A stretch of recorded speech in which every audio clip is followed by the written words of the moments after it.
அந்த எடுத்துக்கொள்ளப்படுதலுக்கு முன்பதாக நடைபெற வேண்டிய அடையாளங்களாக மத்திய 24 4வது வசனம் முதல் 8வது வசனம் வரைக்கும் இயேசு கிறிஸ்துவானவர் 7 அடையாளங்களை சொல்லுகிறார். அநேகரின் நாமத்தை தரித்து கொண்டு நானே கிறிஸ்து என்று சொல்லி வருவார்கள்.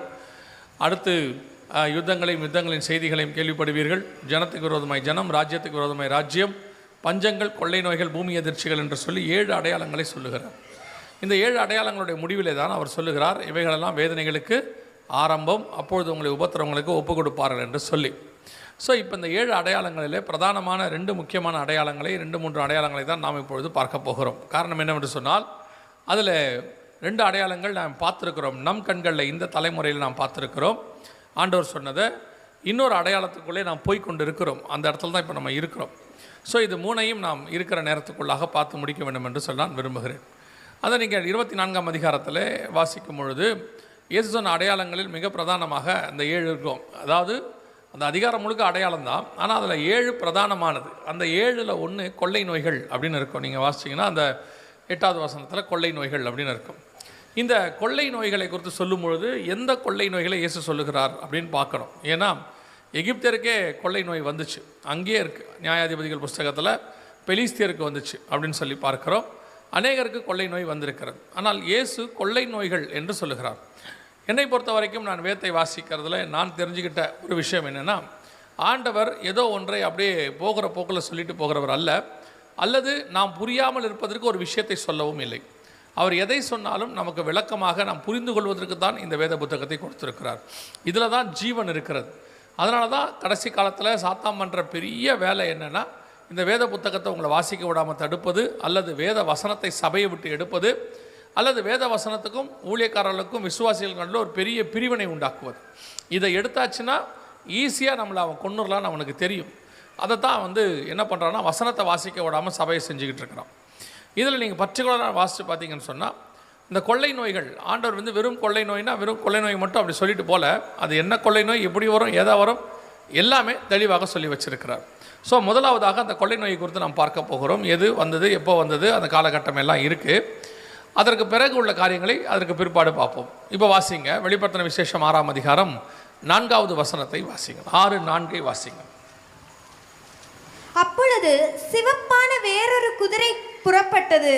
அதன் மேல் ஏறி இருந்தவனுக்கு பூமியில் உள்ளவர்கள் ஒருவரை ஒருவர் கொலை செய்யத்தக்கதாக சமாதானத்தை பூமியிலிருந்து எடுத்து போடும்படியான அதிகாரம் கொடுக்கப்பட்டது. ஒரு பெரிய பட்டயமும் அவனுக்கு கொடுக்கப்பட்டது. இது வெளிப்படுத்தல் 6ஆம் அதிகாரத்தில் சொல்லப்பட்டிருக்கிறதான ஒரு தரிசனம், ஒரு ஓமை. இந்த காரியத்தை அநேகருக்கு இதில் ஒரு சின்ன கருத்து அல்லது ஒரு சின்ன வேறுபாடு இருக்கிறது. என்ன அப்படின்னு கேட்டிங்கன்னா, இந்த 6ஆம் அதிகாரத்தில் சொல்லப்படுகிற சம்பவங்கள் எல்லாம் நீங்கள் இப்போ ரகசிய வருகைக்கு முன்பான அடையாளம்னு சொன்னீங்க. ஆனால் 6ஆம் அதிகாரத்தில் சொல்லப்படுகிறதெல்லாம் ரகசிய வருகைக்கு பின்னாடி தான் நடக்கும், அப்படி தான் நாங்கள் இது வரைக்கும் கேட்டுருக்கிறோம் அப்படின்னு சொல்லுவாங்க ஒரு சிலர். ஏன் அப்படி சொல்கிறீங்க அப்படின்னு கேட்டால், அவங்க சொல்லக்கூடியதான அந்த வார்த்தை என்ன அப்படின்னா, அதுக்கு ஆதாரம் என்னென்னா, முதல் 3 அதிகாரத்தில் 7 சபைகளை குறித்து கர்த்தர் பேசுகிறார். 2ஆம் அதிகாரம் 3ஆம் அதிகாரத்தில் எபேசில் ஆரம்பித்து லவோதிக்கேயா சபை வரைக்கும் கர்த்தர் பேசுகிறார். அதற்கு பிறகு 4ஆம் அதிகாரத்தில் யோவானை பார்த்து கர்த்தர் சொல்லுகிறார், இங்கே ஏறி வா, இவைகளுக்கு பின்பு சம்பவிப்பதை நான் உனக்கு காண்பிப்பேன் அப்படின்னு இருக்கு. அப்போது நிறைய பேர் என்ன சொல்கிறாங்க அப்படின்னா, இந்த 7 சபையின் காலம் அதோட முடிஞ்சிடுச்சு, சபை 4ஆம் அதிகாரத்தில் ஏறி போகிறது, இங்கே ஏறி வா, இவைகளுக்கு பின்பு சம்பவிப்பதை அப்படின்னு ஆண்டவர் சொல்கிறார். அதனால் 4ஆம் அதிகாரத்தில் சபை பரலோகத்துக்கு போயிடும் அப்படின்னு சொல்கிறாங்க. ஆனால் இந்த 4ஆம் அதிகாரத்தில் ஏறி போகிறது யோவான் தானே ஒழிய சபை அல்ல. அப்படி பார்த்தா 1ஆம் அதிகாரத்திலேயே அவர் திரும்பி பார்க்குறார். அதற்கு பிறகு 17ஆம் அதிகாரத்தில் வனாந்தரத்துக்கு போகிறார். ஆவிக்குள் என்னை வனாந்தரத்துக்கு கொண்டு போனார் அப்படின்னு இருக்கிறது. அப்போ சபை வனாந்தரத்துக்கு போகுதா 17ஆம் அதிகாரத்தில்? இது என்ன அர்த்தம்? 17ஆம் அதிகாரம் 4ஆம் அதிகாரத்தில் அவர் ஏறி போயிட்டார்னா அதுக்கப்புறம் அவர் ஏன் இங்கே வரப்போகிறாரு? ஸோ அப்போ என்ன அர்த்தம்னா, அது யோவானைத்தான் குறிக்கிறதை ஒழிய சபையை குறிக்கவில்லை. சபையை குறிப்பதற்கான அடையாளங்கள் நிறையா இருக்குது பைபிளில். இப்போ ஸ்திரீ அப்படின்னா சபைக்கு அடையாளமாக சொல்லப்பட்டிருக்கிறது. நகரம், ஒரு சிட்டி அப்படின்னா அது சபைக்கு அடையாளமாக சொல்லப்பட்டிருக்கிறது. புதிய எருசலேமை நகரம் என்று சொல்லுகிறோம், மணவாட்டி என்றும் சொல்லுகிறோம். இப்படி யோவானை சபைக்கு அடையாளமாக ஆண்டவர் எங்கேயும் சொல்லலை. ஸோ அந்த வசனத்தை வச்சுக்கிட்டு எல்லாரும் என்ன சொல்கிறாங்கன்னா, இங்கே ஏறி வா அப்படின்னு ஆண்டவர் சொன்னார், சபை பரலோகத்துக்கு போயிடுச்சு. சரி, அப்படியே போனாலும் 4ஆம் அதிகாரத்தில் சிங்காசனத்தை பார்க்கிறார். ஆனால் அந்த இடத்தில் சபையை பார்த்ததாக சொல்லவில்லை. சிங்காசனத்தை பார்க்கிறார், அதில் ஒருவர் வீற்றிருக்கிறார். அங்கே அவரை சுற்றி 24 மூப்பர்கள் இருக்கிறார்கள், 4 ஜீவன்கள் இருக்கிறது, 7 ஆவிகள் இருக்கிறது. கண்ணாடி கடல் இருக்கிறது. ஆனால் அந்த இடத்துல சபையை பார்த்ததாக யோவான் சொல்லவில்லை. 5ஆம் அதிகாரத்தில் பார்க்கும்போது சிங்காசனத்தில் நீடித்த ஆயுசுள்ளவர் வீற்றிருந்தார். அவர் கையில் ஒரு புஸ்தகம் இருந்தது. அந்த முத்திரையை ஒருவரும் உடைக்கக்கூடாதாக இருந்தது. அதெல்லாம் அங்கே இருக்குது. அங்கேயும் 24 மூப்பர் 4 ஜீவன் இருக்கிறாங்க. ஆனால் அங்கேயும் சபையை பார்த்ததாக சொல்லவில்லை. அப்போ சபை எப்போ பரலோகத்தில் இருக்குது அப்படின்னு நல்லா கவனித்து பார்த்தீங்கன்னா 7ஆம் அதிகாரம் 9ஆம் வசனம் வெளிப்படுத்தின விசேஷத்தில் தான் சபை அங்கே சிங்காசனத்துக்கு முன்பாக நிற்கிது. நான் சிங்காசனத்துக்கு முன்பாகவும் ஆட்டுக்குட்டியானவருக்கு முன்பாகவும் நிற்க கண்டேன் அப்படின்னு இருக்குது. எதுக்காக உங்களுக்கு நான் இதை விளக்கமாக சொல்லிட்டு போகிறேன் அப்படின்னு கேட்டால், ஒரு சாரார் என்ன பண்ணுறாங்க, இல்லைங்க அவர் தப்பாக பிரசங்கம் பண்ணுறாரு, சபை அப்படிலாம் 4ஆம் அதிகாரத்திலே போயிடும், 6ஆம் அதிகார காரியம்லாம் இப்போ வராது அப்படின்றாங்க. அதனால் அவங்களுக்கு என்ன பெனிஃபிட்ன்றதெல்லாம் எனக்கு தெரியாது. ஆனால் உங்களுக்கு நஷ்டம். என்ன நஷ்டம் அப்படின்னா, ஒரு விஷயம் நடந்து கொண்டிருக்கும் போது அது நடக்குதுன்னே தெரியாமல் அதுக்கு நடுவில் நம்ம இருந்தோம்னா நாம் அறியாத ஜனங்கள். இப்போ உதாரணத்துக்கு இயேசு பிறந்துட்டார். இயேசு பிறந்து பெத்லஹேமில் இருக்கார். ஆனால் ஏரோதுக்கு அது தெரியவில்லை. அது ஏரோதுக்கு அவங்க நாட்டில் அவங்க ரட்சகர் பிறந்திருக்கிறாரு, யூதருக்கு ராஜா பிறந்தார், அவனுக்கு தெரியல. அது மட்டும் இல்லை, வானசாஸ்திரிகள் தேடி கண்டுபிடிச்சி வராங்க, அவங்களுக்கும் அவர் எங்கே இருக்கார் தெரியல. அதற்கு பிறகு 1.5 வருஷம் கழித்து தான் ஏரோது கண்டுபிடிக்கிறார். அப்போ யோசிச்சு பாருங்கள், ஒரு காரியம் நடக்கும்போது அந்த காரியம் நடக்கிறது நமக்கு தெரியணும், வேத வாக்கியத்தில் இருக்கிறது நமக்கு தெரியணும். அதனால தான் ஆண்டவர் சொல்கிறாரு, அறிவின்மையால் என் ஜனங்கள் சங்காரமாகிறார்கள் அப்படின்னு சொல்கிறார். நான் என்னுடைய மகத்துவங்களை அவர்களுக்கு எழுதி கொடுத்தேன் அப்படிங்கிறார். எழுதிலாம் கொடுத்துட்டார். அதை படித்து தெரிஞ்சு கொள்ள வேண்டிய பொறுப்பு நம்மகிட்ட கொடுத்துருக்கிறார். அதுலேயும் பெரிய ஆச்சரியம் என்னென்னா, அதுக்கு நீங்கள் விளக்கமெல்லாம் நீங்கள் கொடுக்க வேண்டாம், விளக்கத்தையும் அவரே கொடுத்து வச்சிருக்கிறார். தேடி கண்டுபிடிச்சி ஆராய்ந்து படிக்கணும், அவ்வளோதான். ஆனால் இன்றைக்கி என்ன நடக்குது, நீங்கள் நடக்கிற சம்பவத்தை புரிஞ்சிக்க மாட்டீங்க. ஒரு கூட்டம் என்ன சொல்லிடுதுன்னா, இதெல்லாம் இப்போ இல்லைன்ட்டு தள்ளி விட்டுறாங்க. தள்ளி விட்டுட்டு அவங்க பாட்டுன்னு ஈஸியாக போயிடுறாங்க. ஆனால் நீங்கள் தான் அதில் சஃபர் ஆகிறீர்கள், கேட்கிறவர்கள். அதனால தான் உங்களுக்கு சொல்கிறேன், 6ஆம் அதிகாரத்தில் சொல்லப்பட்டிருக்கிற வெளிப்படுத்தின விசேஷ காரியங்களில் பாதி நம் கண்களுக்கு முன்பாக நடந்து முடிஞ்சிடுச்சு. பாதி முடிஞ்சிடுச்சு, இன்னும் பாதியில் தான் நம்ம இருக்கிறோம். ஸோ அதில் ஒன்று தான் 6ஆம் அதிகாரம் 4ஆம் வசனம் வெளிப்படுத்தின விசேஷம் நீங்கள் வாசித்தது. அது இயேசுகிட்ட மத்திய 24 நம்முடைய வருகைக்கான அடையாளங்கள் என்னன்னு கேட்டபோது அவர் சொன்ன கொள்ளை நோய்க்கான அடையாளம். எப்படி சொல்கிறீங்க அதை கொள்ளை நோய்க்கான அடையாளம் அப்படின்னு கேட்டால், நான் அந்த வசனத்திலேருந்து ஒவ்வொன்றாக சொல்லிக்கொண்டே வரேன், நீங்கள் அதை கவனிச்சுட்டே வாங்க. அப்போ உங்களுக்கு வசனமும் புரியும், நடந்த சம்பவமும் புரியும். அந்த 4வது வசனத்தில், இதோ ஒரு சிவப்பு குதிரை கண்டேன், அதன் மேல் ஏறி இருந்தவன் பூமியில் உள்ளவர்கள் ஒருவரை ஒருவர் கொலை செய்யத்தக்கதாக பூமியிலிருந்து சமாதானத்தை எடுத்து போடும்படியான அதிகாரம் அவனுக்கு கொடுக்கப்பட்டது. ஒரு பெரிய பட்டயமும் அவனுக்கு கொடுக்கப்பட்டது. அது மேலே ஏறி இருக்கிறவனுக்கு என்ன கொடுக்குறாரு, ஒரு பெரிய பட்டயம் கொடுக்குறார்.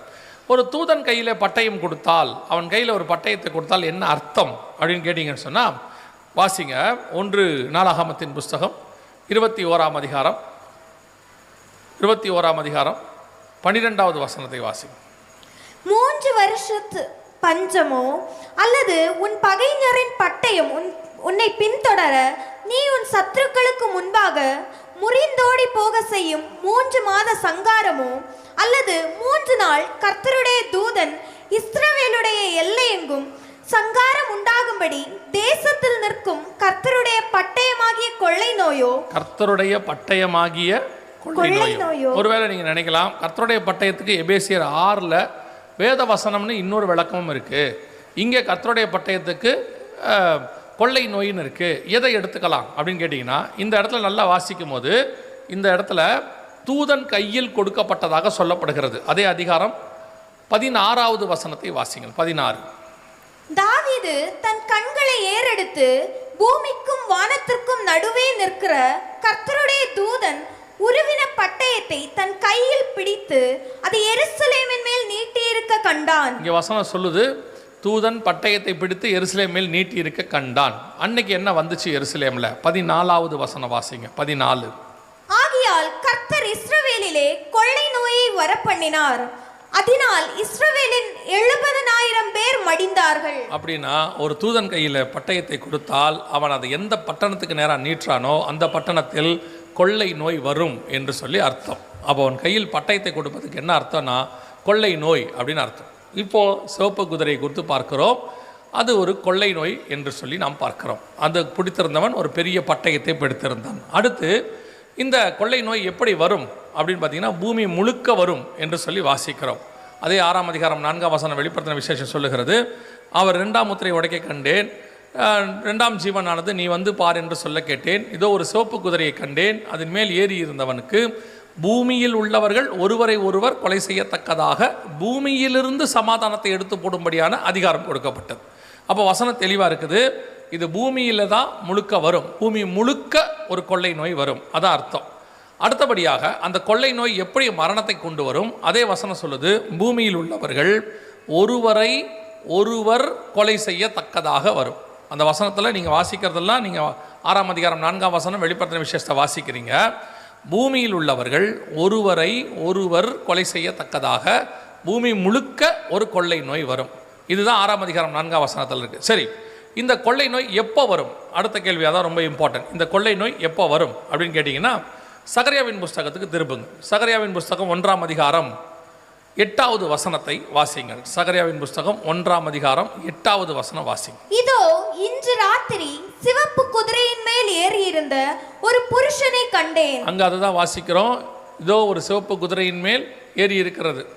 எங்க? 6ஆம் அதிகாரம் 4ஆம் வசனம் வெளிப்படுத்தின விசேஷத்துல வாசிக்கிறோம். திருப்பி 6:4 வாசிங்க பாப்பா. வெளிப்படுத்தல். அப்பொழுது சிவப்பான வேறொரு குதிரை புறப்பட்டது, அதன் மேல் ஏறி இருந்தவனுக்கு. போதும், அதன் மேல் ஏறி இருந்தவனுக்கு. இப்போ வாசிங்க சகரியா 1:8 வாசிங்க.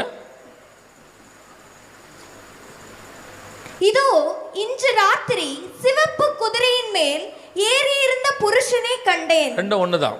இது ரெண்டும் ஒரே காரியத்தை சொல்றாரு. சகரியாவுக்கு என்ன தீர்க்கதரிசனம் வெளிப்படுத்தப்பட்டதோ அதுதான் யோவானுக்கு வெளிப்படுத்தப்படுகிறது. ஆனால் ஒரு பகுதி சகரியா கிட்ட இருக்கு, ஒரு பகுதி யோவான் கிட்ட இருக்கு. அதே மாதிரி தான் தானியேலுக்கிட்ட ஒரு பகுதி இருக்கும், யோவானுக்கிட்ட ஒரு பகுதி இருக்கும். ஆண்டவர் மொத்த தீர்க்க தரிசனத்தையும் ஒரே ஆள்கிட்ட கொடுக்காம அதை ஷேர் பண்ணி 4 பக்கம் பிரித்து வச்சிருக்கிறார். இதைத்தான் தேடி கண்டுபிடித்து ஆராய்ந்து வாசியுங்கள், அது ஜோடு இல்லாமல் இருக்காது அப்படின்பார். ஸோ நம்ம இதை தேடி கண்டுபிடிச்சு வாசிச்சாதான் புரியும். இப்போ சிவப்பு குதிரையின் மேல் ஏறி இருக்கிற ஒரு ஆளை நாம் பார்க்கிறோம்.